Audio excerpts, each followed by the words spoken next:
ഈ പ്രപഞ്ചത്തിൽ രോഗം വരാത്തവരായി അങ്ങനെ ഏതൊരു വ്യക്തിയാണുള്ളത്?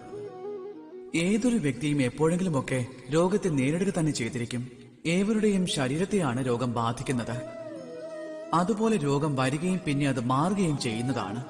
പക്ഷെ എന്തുകൊണ്ടാണ് നമ്മെ അത് അതിജീവിക്കുവാൻ ശക്തിയുള്ളവരാക്കുന്നത്? അതിന്റെ കാരണമാണ് സമാധാനം.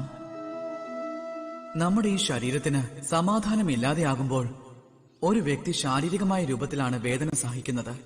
അപ്രകാരം തന്നെ വളരെ അത്യാവശ്യമായ കാര്യമാണ് മനസ്സിന്റെയും സമാധാനം. ആ സമാധാനം മനസ്സിലില്ലാതിരുന്നാൽ ആ വ്യക്തി മാനസികമായ രൂപത്തിൽ വേദന സഹിക്കുന്നതാണ്. ഇപ്പോൾ അതിനുള്ള പ്രതിവിധി എന്താണ്? വളരെ ലളിതമായ കാര്യമാണത്. അഥവാ ശരീരത്തിനാണ് രോഗമെങ്കിൽ ഏറ്റവും ആദ്യം ശാന്തത കൈവരിക്കാനാണ് ശ്രമിക്കേണ്ടത്. ശരീരത്തെ ശാന്തമായി സൂക്ഷിക്കാൻ ശ്രമിക്കുക.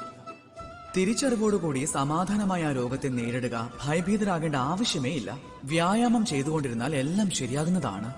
അതേ പ്രകാരം അഥവാ ഈ രോഗം മനസ്സിലാണെങ്കിൽ എന്താണ് ചെയ്യുക? ഏറ്റവും ആദ്യം മനോബലത്തിൽ ശ്രദ്ധിക്കുക. നിങ്ങളുടെ മനഃശക്തിയാണ് ഉറപ്പായും നിങ്ങളുടെ സമാധാനം.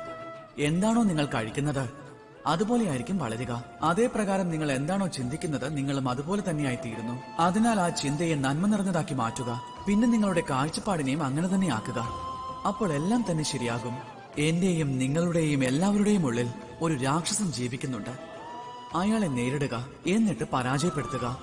അപ്പോൾ രോഗം ശരീരത്തിനായാലും പിന്നെ മനസ്സിനായാലും ഉചിതമായ സമയത്ത് അതിനെ തടഞ്ഞില്ല എങ്കിൽ അനുചിതമായ സമയത്ത് അതൊരു മഹാമാരിയായി മാറാവുന്നതാണ്. അതിനാൽ ശ്രദ്ധയോടെ ഇരിക്കുക, സ്വസ്ഥമായി ഇരിക്കുക. എന്നിട്ട് എന്നോടൊപ്പം സ്നേഹത്തോടെ പറഞ്ഞാലും രാധേ രാധേ.